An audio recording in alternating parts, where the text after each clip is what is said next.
true GEORDIE is one. He's a fat fuck. He needs to get destroyed by maybe he's scared. He turns out to be a sexual deviant. The only way he can restore honor after begging for a dildo up his ass is to meet me in the cage and beat me.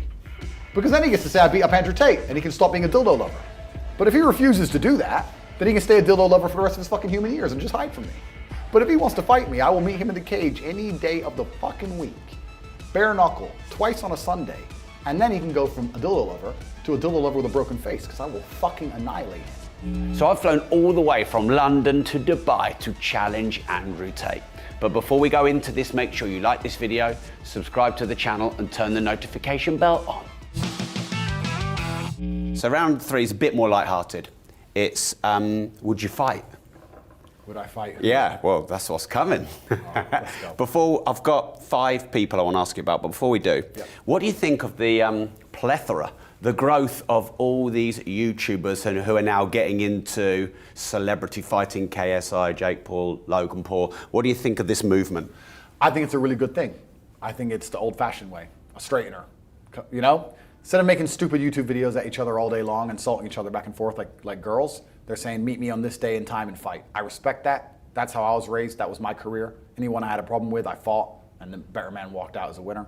I think it's the best thing that could possibly happen for society. Good. Hope it keeps happening. Hope every time YouTubers disagree, they fight. Good. Good. It's better than making YouTube videos at each other back and forth like fucking girls. And anyone who's made a YouTube video about me, like true GEORDIE is one. He's a fat fuck. I need to get destroyed by me, but he's scared. There's some guy called Hassan, which is he's a strange guy. He wears dresses. I'm not sure why he decides to dress. He dresses like a girl all the time and he has long hair. He's weird. I'd love to whoop his ass. But these people are afraid to see me in the cage, right? Because they know I'd absolutely not destroy them. So you would go and have a fight with them? Completely, because I know I'd win and they deserve it. But that's why they'll never do it, right? They'll just do YouTube videos about me, but they'll never actually meet me in fair competition, which invalidates their entire opinion.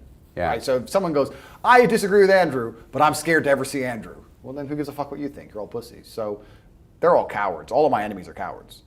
So yeah, but I think it's a great thing. If people who disagree with me had to meet me in the cage, there'd be a lot less stupid videos on the internet. The people I want to fight are True GEORDIE, who, I don't know if you know who that is. Yeah, I do. Yeah, so he is, the story behind me and True GEORDIE is very simple. He found out I ran a webcam company. When I was giving my insights on male-female dynamics, saying that I know these things because I have 75 women who work for me, and I also have 75 women who work for me who are being paid by men. So I see the interaction between the man and the webcam girl.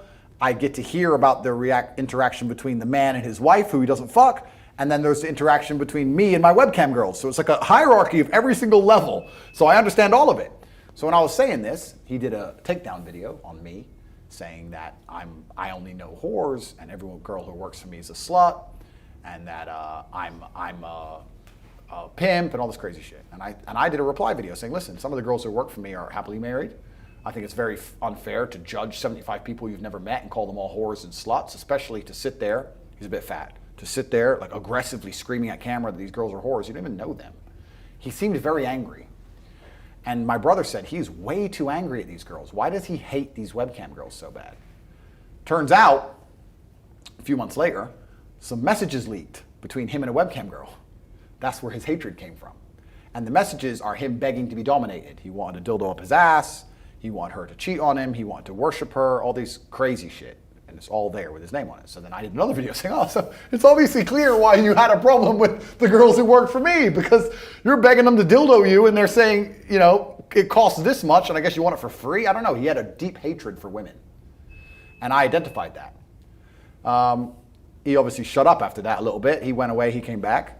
Then he said my name a few times. And I said, listen, my friend, we've had our conversations. You've insulted all the girls who worked for me, who were very nice girls. He made some full-grown women cry. I had to console them and say, listen, don't listen to this guy. He made full-grown women break down and cry. He's a bad person. He turns out to be a sexual deviant who was mocked on the internet for a very long time. And some people may have forgotten, but I certainly haven't. Our conversations are pretty much over. What's the bottom line? So the only way he can restore honor after begging for a dildo up his ass is to meet me in the cage and beat me. Because then he gets to say I beat up Andrew Tate and he can stop being a dildo lover. But if he refuses to do that, then he can stay a dildo lover for the rest of his fucking human years and just hide from me. But if he wants to fight me, I will meet him in the cage any day of the fucking week. Bare knuckle, twice on a Sunday. And then he can go from a dildo lover to a dildo lover with a broken face, because I will fucking annihilate him. And he knows it, which is why he won't do it. along with my other detractors, along with the other weirdos, because everyone who dislikes me seems to be weird. Really strange. Everyone who's ever made a takedown video of me on a long enough time frame ends up being a sexual deviant, a pedophile. They're all weirdos. Nobody who supports me has ever come out with some weird shit. But everybody who hates me, sooner or later, there's something weird about them, because I think they hate themselves and they see me as someone they wish they were, as their idol, but they can't admit that. So their idolization gets warped into a strange form of hate, and that's what happens. The other one's Hassan. He's some guy who lives in California. He's really strange. He has this obsession with female drivers and how they're so good at driving. It's a weird guy to talk to. All he talks about is how girls drive better than him. It's weird. Wears dresses, drinks loads of Mountain Dew. Really weird guy. Like the girls he was dating, they were telling me he drinks Mountain Dew all the time. He's very unhealthy. Strange dude. And me and him have had our conversations, and he's scared to debate with me. We debated once and he lost, and he's scared to debate with me. So our conversation is basically over. I said, look, I'll beat the shit out of you. But he's scared. So I win by default. It's kind of cool to win by default. It's kind of like you turn up to the match and or flip a coin and halfway up in the air, they're like, you already win. But these people are cowards. So I win by default because no one respects a coward. So all their points of view are invalid because they're cowards. So, yeah, bottom line of society, my friend. So the only people I would fight are people who deserve to be annihilated, because I'm an extremely capable person. I'm a feared opponent in all realms of human endeavor.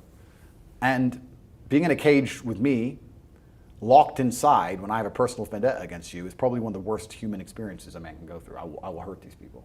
And they know it. So yes, those are the two I would fight. Anyone else would have to come up with a good reason. I have nothing against Connor. Kind of like the guy.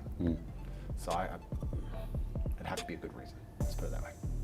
Hey, before you go, if you want to watch the full uncut interview with Andrew Tate, no holds barred, like you've never seen before, you can watch it here. And before you go, make sure you like the video, subscribe to the channel, and turn the notification bell on. And remember, if you don't risk anything, you risk everything.